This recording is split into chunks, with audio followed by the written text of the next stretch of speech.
Have you heard of personalized pricing? Sounds kind of luxurious. This price is personalized for you. Well, New York has become the first state to pass a law targeting personalized pricing, where retailers use artificial intelligence and customer data to set individual prices. The new law mandates that businesses disclose when prices are adjusted based on personal data, such as a shopper's previous purchases.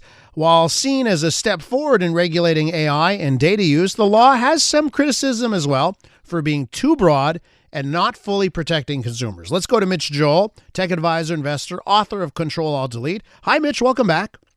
Always happy to be here. Thanks, Elias. So what do you think about personalized pricing? Is this just another way for businesses to rip us off or something else?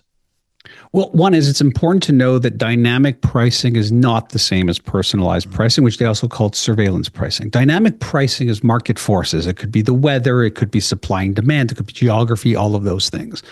Personalized pricing is literally personalized to you. It could be as innocuous as the way you move your mouse. It could be your search history. It could be where you've shopped, how much you paid, when you've acted on a deal, when you haven't, based off of either being logged in or just third-party surveillance. So it's really important to understand that this is now hitting the individual. Now, why is this crazy? Is because if you think about what do people hate the most, they probably hate the feeling of people watching them.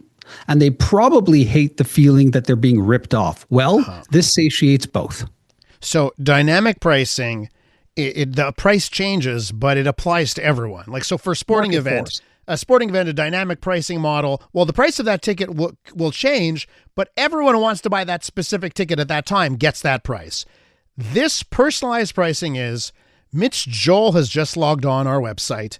We know Mitch Joel loves, rock, or loves guitars. He spent an average of $600 a ticket when Elias only spent $200. So we could probably charge him closer to $600 because that's what he's transacted at. So what do you think about that personalized pricing? Is it kosher? It's not unkosher. And I think what we're trying to get to is this idea of, do we want it to be somewhat meritocratous? Meaning when we walk into a store and we all see the price, that's the price.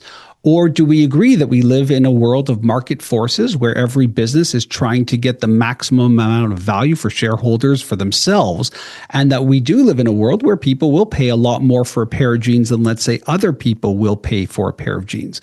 What we need protection around or understanding about is, do consumers understand that they are being surveilled in this way, that they're being surveilled based off of their history, their spending, and things like that. So I don't necessarily sit here and say this is a terrible thing. I have for a long time said that once pricing in general goes digital, even in physical stores where you have digital tags showing prices, that those forces are going to change at the market level. Am I surprised that it's now hitting down to a personal level? No. Do I blame companies? Not in as much as I don't like, let's say, third-party ticket resellers, as we just discussed, in a world where why should the band or management or promoter lose out what could be a 2-3x on a business if that's what the market or individual is willing to pay? It's so interesting, right? Because just on the third-party the ticket reseller sites, I love them. You know why I love them, Mitch? Because I've never gotten better deals in my life on shows. Like, you know, for every big show, and I'm sure, you know, it's Taylor Swift and people are going to spend $5,000 and there's nothing you can do about it.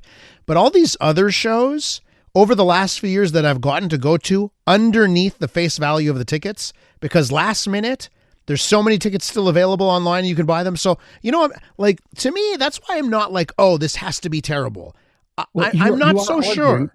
Yeah, you are arguing what is the general sentiment of why people are okay with this in certain contexts, is because it acts as some type of progressive tax, where essentially you're charging those who can afford it more and letting the lower income customers pay less.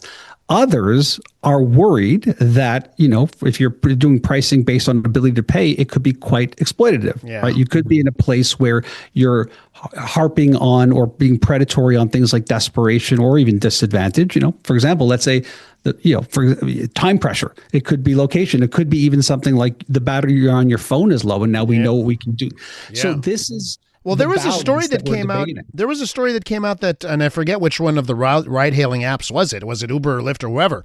There was a story that these apps are actually looking at your battery charge to determine pricing, right? And I was like, oh man, that's nefarious, but it's brilliant at the same time.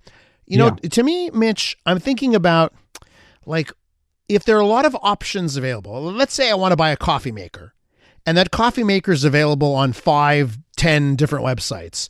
I don't like personalized pricing. Well, I think I'll still be able to shop around and play these websites off of each other, and then they're going to have to compete with the personalized pricing and maybe offer me a lower price. What I'm worried about is when it's a monopoly situation, there's only one option, plus it's personalized pricing. Ooh, a whole bunch of people could get royally screwed because of it. Yeah, and also you're making an assumption that that data is isolated with the website and not tracking you everywhere, and that becomes another value-based market where people are paying to know that you're going to be the quote-unquote sucker everywhere you go. And you're right. What you're mentioning is essentially the people who think that dynamic pricing is that this is just a smarter version of dynamic pricing, but I don't think that that's just kind of matching supply and demand at all. Efficiency is really good. I think that that's fair. But what I think is more fair is fair, that people really fundamentally want to know that the world is fair, that markets are only operating when the participants believe that there's some type of level playing field. Like people do want to have that feeling. Think about airline tickets. When you know you paid $700 and the person next to you paid $150, how you feel. So it goes back to that main message of we want to be in a world where we don't feel like we're being taken advantage of, and we do feel like it's somewhat fair for everybody. Wow. The question in this becomes clearly we are going to head into uncharted territories if surveillance pricing takes hold. And the last question I have for you, Mitch, is, well, is it up to the government to regulate it, or should we let the free market try and figure it out first? Yeah, I think this is the big thing. I think this is an essential first step, and it's interesting that New York did this, but in fairness, the rebuttal is who are they solving for? So these guardrails are both sensitive and they need to be done in an intelligent way that we really understand. Are we helping, not hurting the actual market? And that includes the customer. And the other thing about New York State, Mitch, the song New York, New York by Frank Sinatra, is it New York the city, then New York the state, or was he just repeating New York City twice? That's another question we've had on the show today, Mitch. I don't know if you have any thoughts on that. Not sure how that's going to play. I mean, even this in the internet world, I saw this and thought, so where do you see it and where do you don't see it? And if it's only New York State and there's some type of just wording that says this could be created by an algorithmic force and not one, does that change a customer's intent to actually hit that buy button? Mitch, have to leave it there. I want to thank you so much for coming on. Come back real soon, okay? Thanks, Elias. Always fun. Mitch Joel, tech advisor, investor, author of Control Alt Delete. I'm Dylan Playfair. And I'm Tyler Smith. We're putting loneliness in the penalty box by talking to some of our favorite athletes about the importance of friendship. This is Bromance. Bromance is brought to you by Charm Diamond Centers, proudly Canadian-owned and operated. Charm has been part of your love stories and bromances for over 50 years. And you can find Bromance on the iHeartRadio network or wherever you get your podcasts.